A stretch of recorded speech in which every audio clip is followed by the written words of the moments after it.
สวัสดีครับอยู่กับผมตีเล็กสายมันครับผมมาดูไอ้หนุ่มสายหวานไล่สีบุญเรืองเปิดแปลงกันครับเปิดแปลงอยู่ปากทางบ้านหนองเกาะเลยครับบ้านหนองเกาะตำบลดอนมนครับสตึกบุรีรัมย์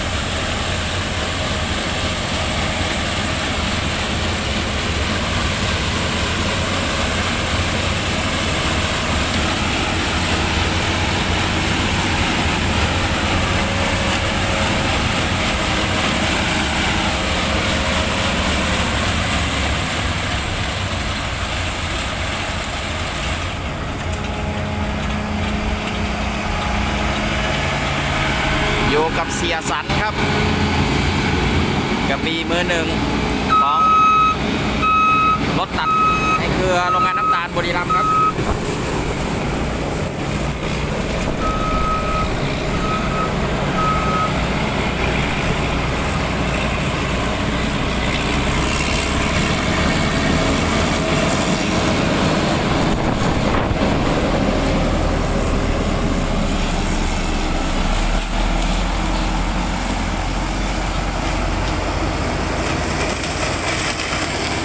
ลำครับผม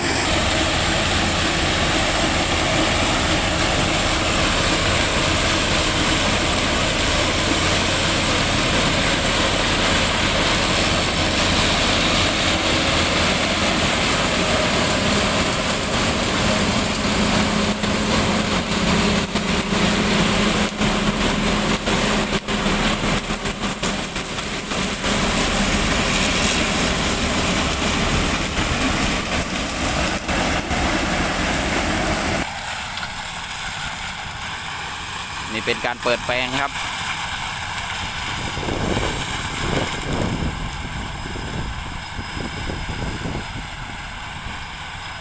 กลับลำมาครับอากาศร้อนมากแล้วก็ฝุ่นเยอะด้วยครับนี่สภาพอ้อย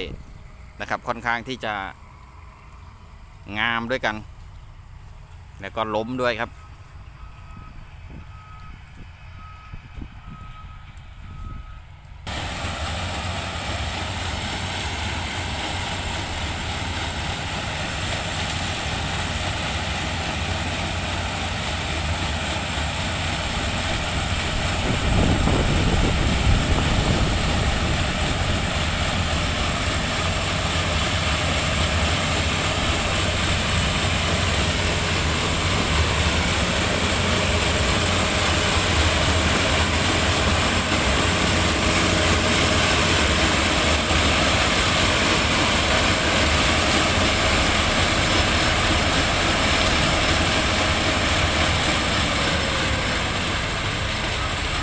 ขึ้นเนินครับขึ้นเนิน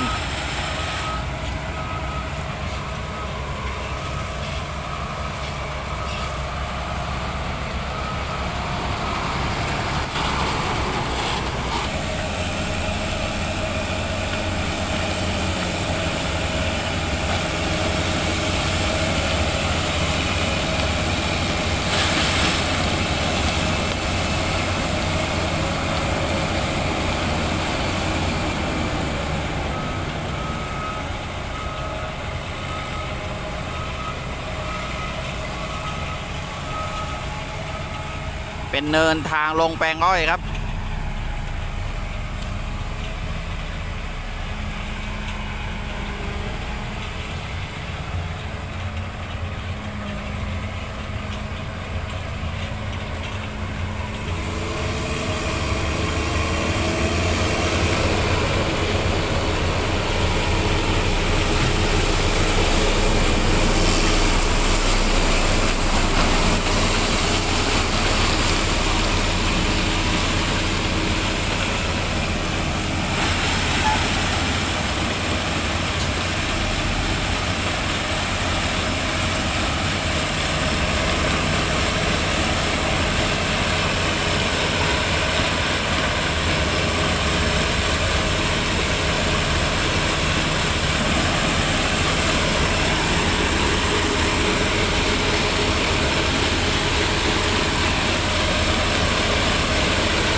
หมู่บ้านเลยครับ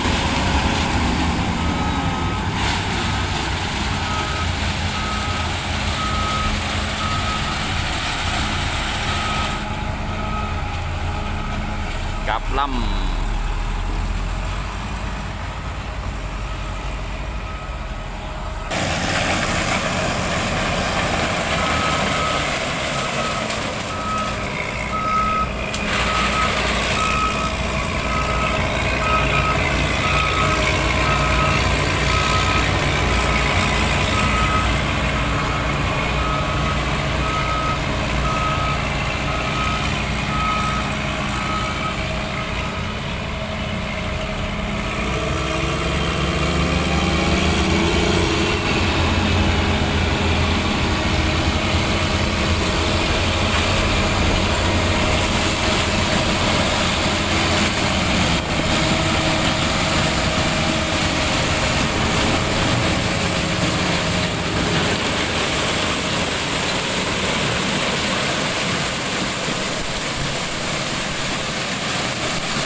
จุดนี้เป็นหลุมด้วยครับ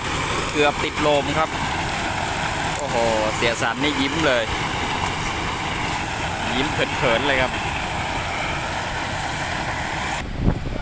เป็นยังครับเป็นยังใส่ต่อจะใส่โอ้ตัวฝังดินครับไปมีดหักเลยป่ะครับโอ้โหไปมีดหักเลยครับ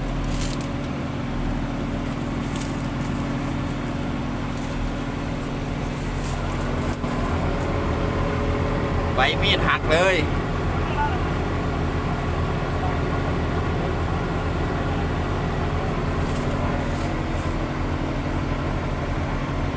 ชนต่อครับ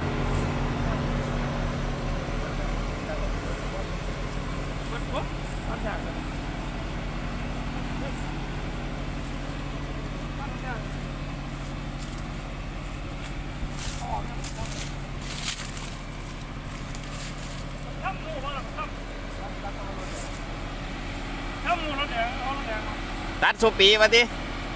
สุปีมาเห็นตำเมื่อกี้แล้วล่ะน่าใส่ต่อตัดทุกปีครับแต่ว่าปีนี้ครับพิเศษหน่อยครับเจอตอครับโอ้โหนี่กำลังจะสุดแปลงพอดีตอฝังดิน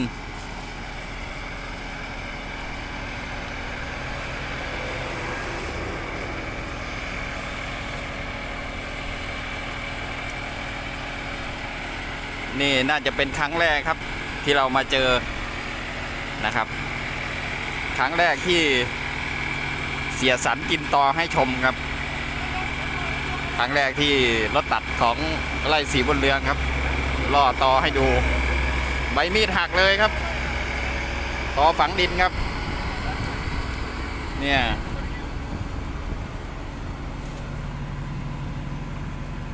นี่ครับโดนเข้าไปเต็มๆเลยโชกเดียวครับดีว่าเซฟตี้ไม่ขาด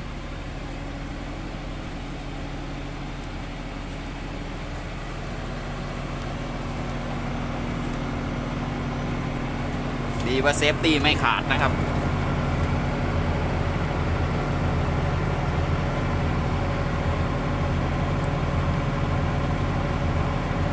โชะเดียวใบมีดขาดเลยขาด1 ใบงอ1 ใบนะครับ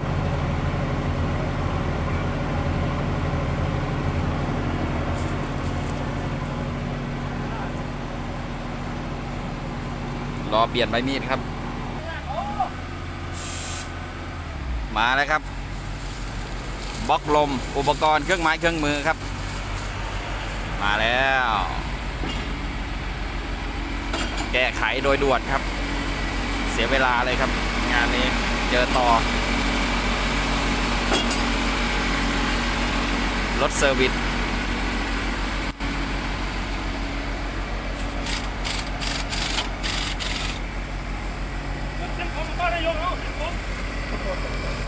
นี่ไล่ดิแค่ใบทำถามแล้วเดี๋ยวเอาอีกแล้วเดี๋ยวขังอีกแล้วนายกได้ขาดอ่ะเมื่อได้ขาดนะขาดไม่ขาดด้วยทำให้มันโยกวันทำขาด3 ใบบอกให้3 ใบครับโอ้โห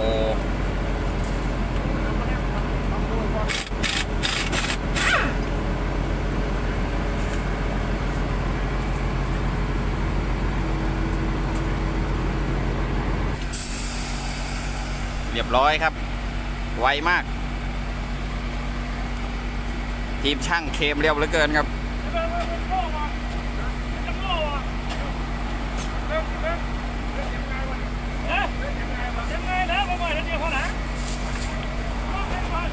มาเร็วเคมเร็วครับ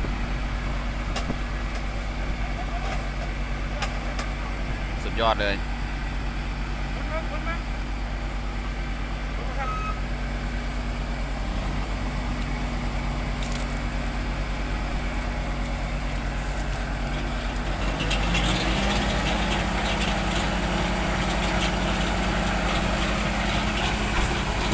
ส่งสัญญาณบอกลุยเลยครับ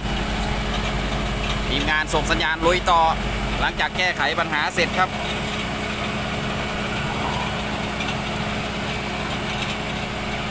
มาเร็วเคมเร็วหน่วยบริการแก้ไขปัญหาเฉพาะหน้า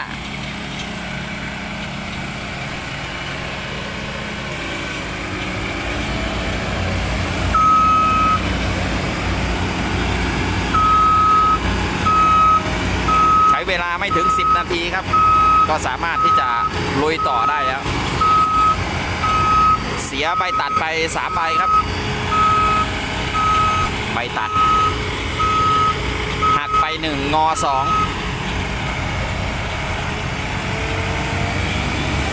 เรียบร้อยลุยต่อครับ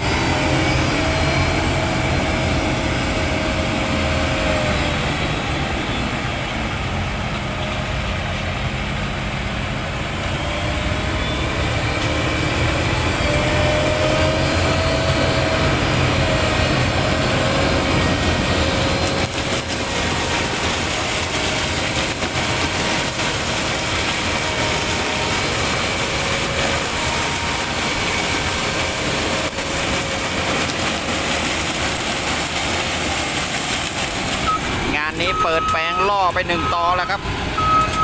สำหรับเสียสันไล่สีบุญเรืองครับแล้วก็ได้เห็นการแก้ปัญหานะครับที่เร็วมากๆถือว่าไม่เสียเวลาครับเท่ากับจอดจิบกาแฟเท่านั้นเองนะครับดันต่อ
ถนนนี่ก็อันตรายครับ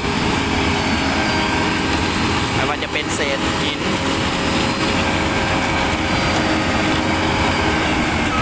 หรือว่าเศษอะไรต่างๆครับข้างถนนเผลอๆอาจจะมีตอผุดด้วยเหมือนอย่างเมื่อสักครู่ครับ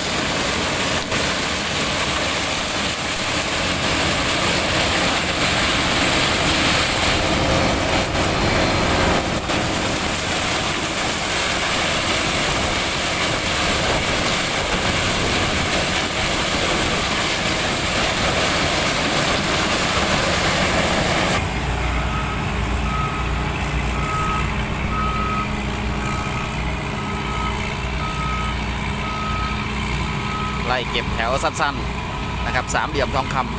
ำข้างถนน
ถอยยาวกลับมานะครับ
อหมดตรงนี้นะครับ เราก็จะพักกันก่อนครับใกล้จะหมดแล้วครับสั้นๆเหลือสั้นๆ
หมดนะครับตรงนี้